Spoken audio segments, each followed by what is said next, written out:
Willkommen zurück hier zum Let's Play von Tales of Berseria mit den Nox-Sümpfen irgendwie immer noch hier derweil dabei.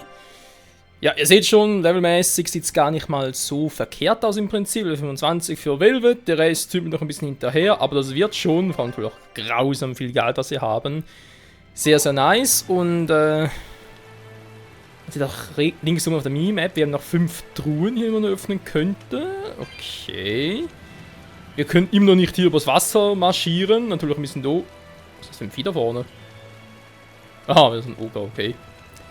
Wir sind ein Oger, ja, hier oben war noch gar nicht. Stimmt. Wir erinnern uns. Wobei wir sowieso vielleicht nochmal da durch müssen. Wer weiß. Der Preis ist heiß. Das Vieh noch platt machen. Wir schauen mal, wa? Ich denke, wenn es jetzt viele Erfahrungspunkte geben würde. Das ist knapp. Aber gar nicht gesehen, das Viech. Okay. Ja, ich weiß schon, ich wollte noch das andere Viech platt machen, da den Alarmstufe Rot und so. Keine Sorge, ich habe es nicht vergessen. Wollen wir bloß noch ein bisschen umgucken. Vielleicht wird da oben noch irgendwie... Ich muss noch ein Gebiet betreten. Nur ganz kurz, weil offenbar können wir schon dahin. Im Sinne von aus dem Auge, aus dem Sinn, wa? So... Kratz. Trank des Lebens. Kann auch nicht schaden. Wir haben hier noch ein paar Exorzisten, die ich gerade gesehen habe. Oder? Ja, glaub schon.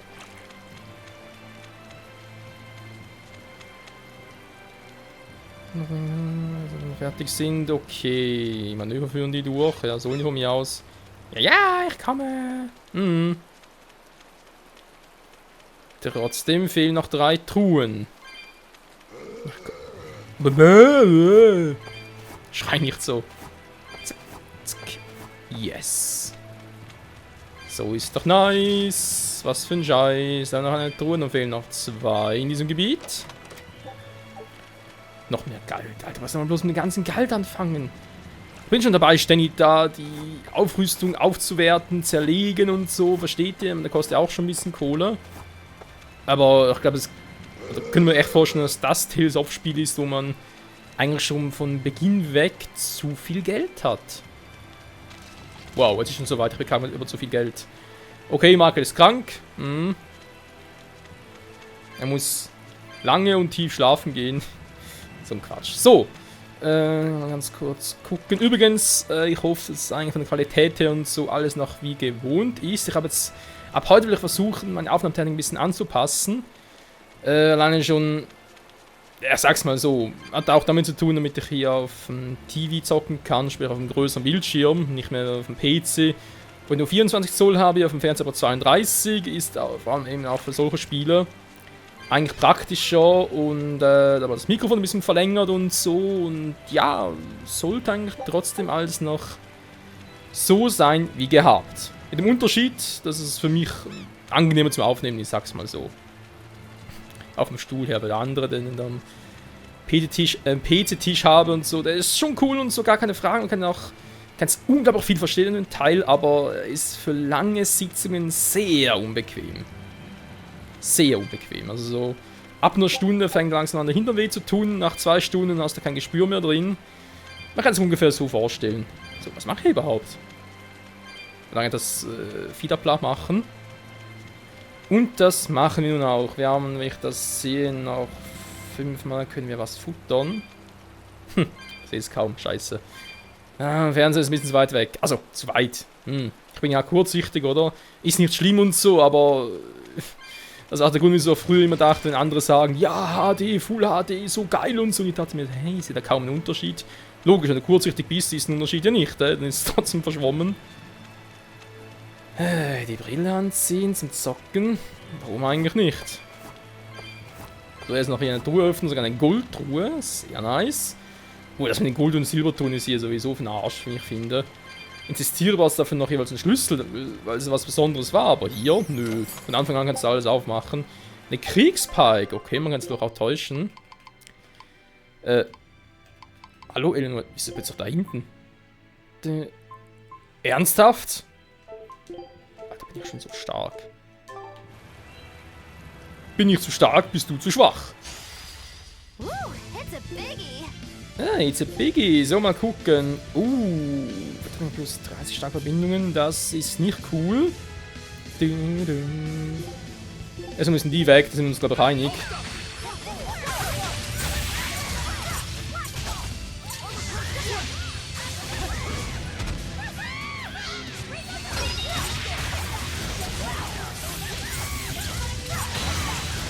Ich wollte gerade sagen, Welve kannst du auch mal treffen.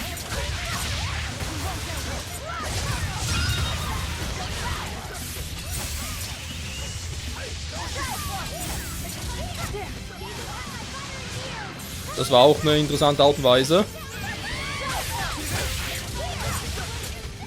Ja, ich habe zwar eigentlich noch ein bisschen meine Dinge angepasst, meine Moves und so weiter. Ich habe offenbar nicht so gut, wie ich es gehofft hatte.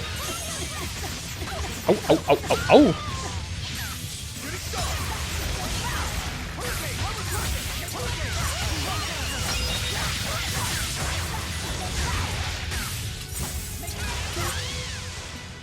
Ja, ist der letzte gut.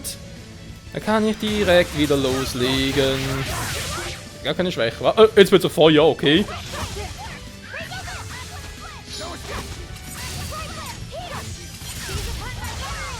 Ich habe zu wenig für eine vollständige Kombi.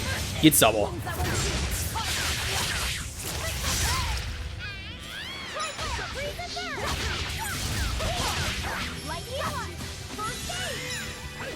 Birthday! Magidu, was treibst du da? Sollst du mit Feuer angreifen? Miss Magidu, wenn wir bitten. Oh. Das ist nicht cool. Miss Magidu! Au, au, au. Tja, das ist Miss Magidu.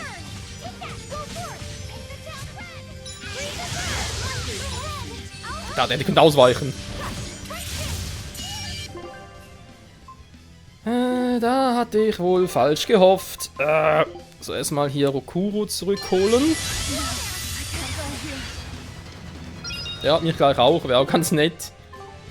Muss noch kurz abwarten. Er ist auch ein bisschen gelähmt, das sehe ich nicht gerne.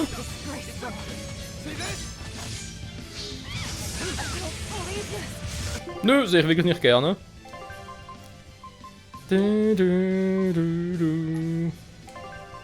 Ernsthaft.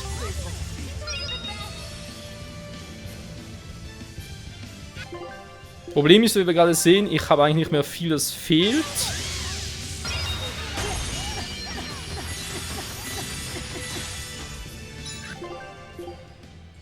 Das andere Problem... Okay, Problem ist jetzt echt, ich muss alle zurückholen.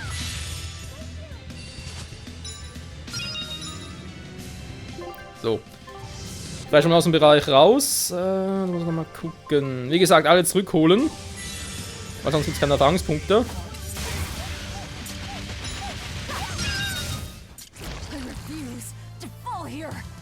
Ah, stimmt, ist ja sowieso so ein...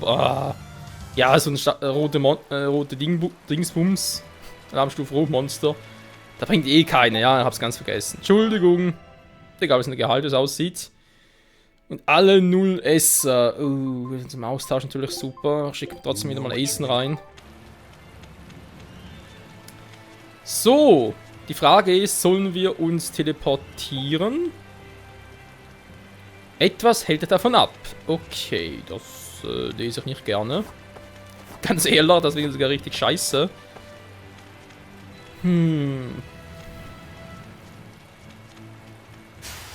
Ich suche, dass der mich davon abhält. Welcher Wind? Ja, ich hab... Hallo?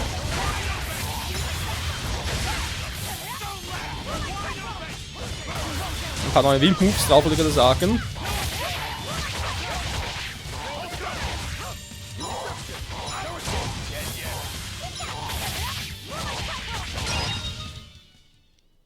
So viel zum Wind, dem himmlischen Kind.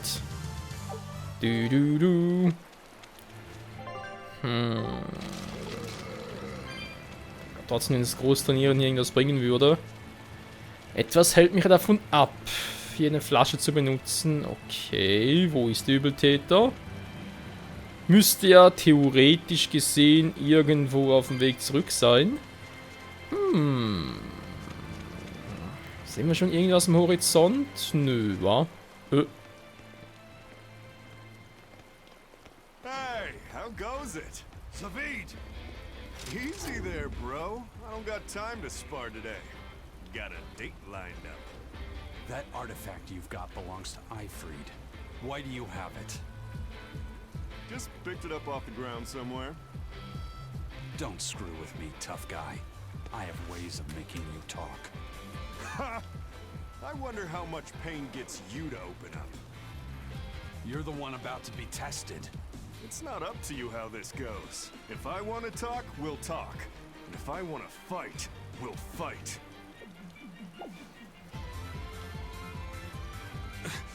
What are you?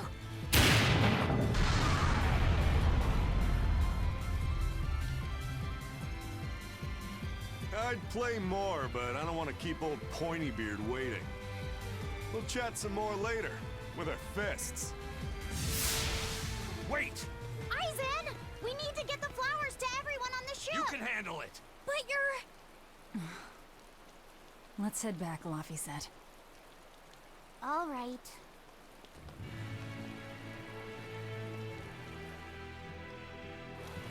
Zaveid, dieser alte Mistkerl. Die Pistole stammt also von Ifried. Ah, interessant. Haben wir schon immer gefragt, woher hat Zaveid ein Zestiris Teil gehabt, oder? Jetzt wissen wir's. Also, zumindest mehr oder weniger. Ifried hatte sie ursprünglich, woher der sie hatten, ein anderes Thema. Wie es Zaveid bekam, das werden wir vielleicht schon bald erfahren. Zaveid. That thing Zaveid was holding? What do you think that was? From the sound of it, it seemed to belong to Ifried. I've never seen any object or art quite like it. Maybe it's that relic Ifried brought back from a continent across the sea. An art from another continent. Do you think Aizen will be all right? That Moloch seemed to know what he was doing. I'd rather we just stayed out of his way, but... First the throne, and now here. What is Zaveid after, anyway? He was probably just making up that date business. But still, old Pointybeard? Just like Ifried.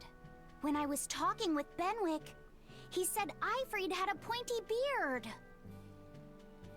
You don't say. Then I bet Zaveid is that wanted Moloch the Abbey's looking for. Yeah. He must be aware they're after him. And then he baited Aizen into following him, using something that belonged to Ifried. And I'm pretty sure Aizen knew that, but he went after him all the same. Ugh, this can only go well, I'm sure. Is Aizen in trouble? It doesn't matter either way, if his Corsair scourge goes untreated. For now, let's get back to the ship. Ist er in Trouble? Das ist eine gute Frage. Und vor allem wissen wir ja aus Zestiria, dass Aizen und Zaveid eigentlich gute Freunde sind, beziehungsweise Zaveid ja bei ihnen eine Schule zu begleichen hat. Ich schätze mal, das werden wir hier noch erfahren. Naja, zumal in Zestiria, oder vor allem Zestiria DX, die Anime-Serie, die ist irgendwie auch so, wo ich sagen oder sogar behaupten würde, hey, wir werden da Aizen noch kennenlernen. Weil es ist ein bisschen crazy, aber so wie es aussieht, ist Zaveid da in der Lage, einen Drachen zu läutern. Was man Spieler nie konnte, also läutern. Der Drache starb einfach, ja, aber hier sieht es so aus. Im Anime sieht es so aus, als könnte er einen Drachen läutern, wie ein anderer Bosheit befallener Mensch, Malak, was auch immer, auch. Lustig, war. So, erstmal, wir haben hier ein paar Monster gekillt, ich hätte gerne meine Kohle.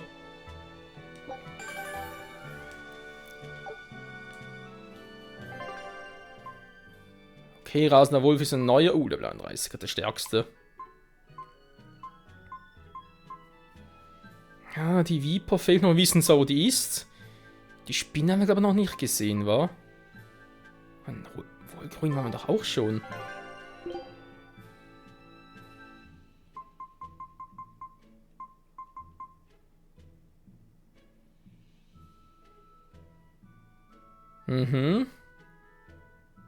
Eindeutig. Hier waren wir schon mal, aber, also, ja, logischerweise direkt nachdem wir da, ein imperischer Tempel war, nachdem wir da gegen Arturus so gekämpft haben und verloren haben vor allem. Ich habe da nirgends so ein Viech gesehen. Hä? Okay. Bin gerade ein bisschen verwirrt, so. Aha. Doof. Das ist doch doof. Und hier haben wir ein Gespräch. Look! A frog! It's unusual to see one this close to the sea. Hey, I thought of a poem! Day at Port Renede. A frog jumps into the void. The sound of the sea. Magilu? What was that? Just a little poem that popped into my head. My inspiration came from pondering the terror a frog would feel if it unwittingly leapt into the salty ocean. That's... I don't get it at all. I got another one! Skinny little frog, Magilu is on your side. Do not give up hope. I guess that one is about... rooting for a frog? That's right. I once bet a fortune on a game of chance involving frogs. That was my inspiration for this one. What do you think? Poetic, isn't it? I think you have a gambling problem. So... did this skinny frog win? Nope. I lost my entire bet. I think we can call that poetic justice. Was für ein Quatsch. Oh Mann. Ja gut. Mal weiter. Dankeschön. Noch viele Stufe Rot. Monster. Natürlich alle noch kalt machen. Gar kein Thema. Ja, alles noch schaffen. Komm, kurz speichern kann nicht schaden.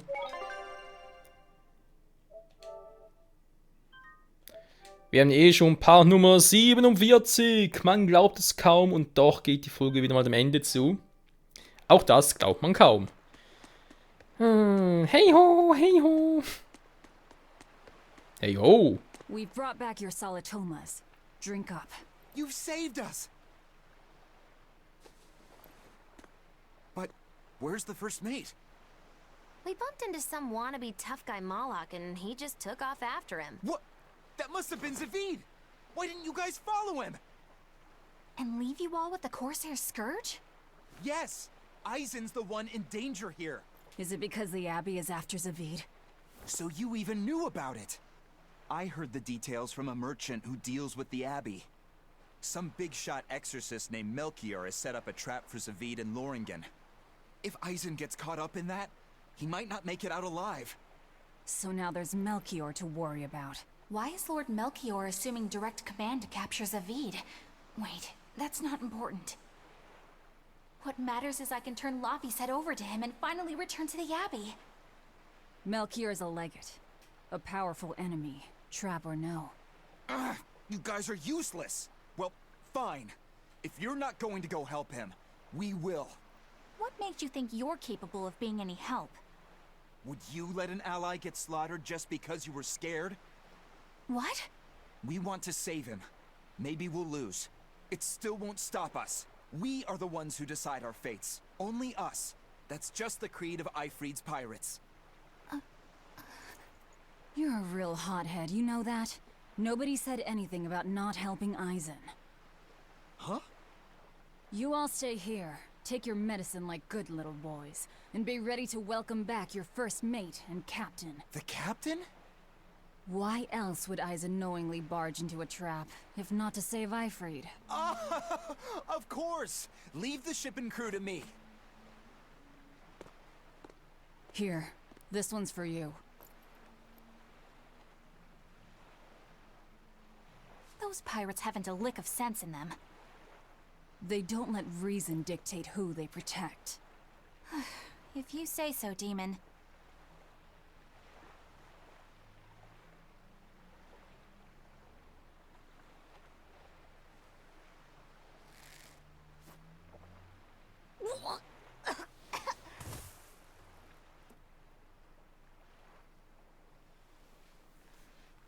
Now, about where Eisen's headed.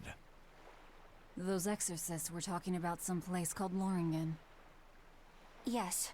It's a tower in the northern part of Westgand where the exorcists train. Lines up with what Benwick told us. That must be the place. There must be a lot of exorcists. Hang in there, Eisen. That'll take more than basic exorcists to do him in. We ought to pity any poor exorcists who meet the Reaper. Right. Let's work together and find him. Eleanor. Könnte es sein, dass du dich schon bald zur Verräterin entpuppst? Je nachdem natürlich für welche Seite. Weil, ja, ihm Lavesetten so übergeben, wir haben schon öfters gesehen, Laveset kann sich ziemlich gut zur Wehr setzen. Vor allem kann er relativ leicht Eleanors Körper übernehmen, also ich glaube, der Schuss könnte nach hinten losgehen. Abgesehen davon, wird sie ihn echt verraten am Schluss? Ich bezweifle es immer noch. Da wird noch einiges mehr dahinter stecken. Solitoma is as awful as I remember. I'd hoped I'd never have to drink it again. Are you alright, Eleanor? Is this your second experience with the Corsair Scourge? No, I had it for a different reason. In the Abbey, it's tradition for initiates to drink Solitoma as part of their welcoming festivities. Sounds like hazing to me.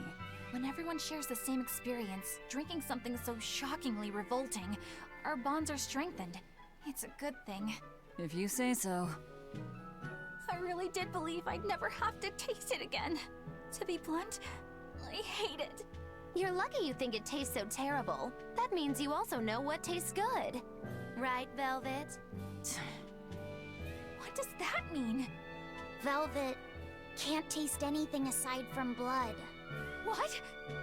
Is that because she's a demon? I'm aware of one other flavor. Mogulu, here's your dose of Solitoma. No! Get back here! Don't! Keep that salad away from me!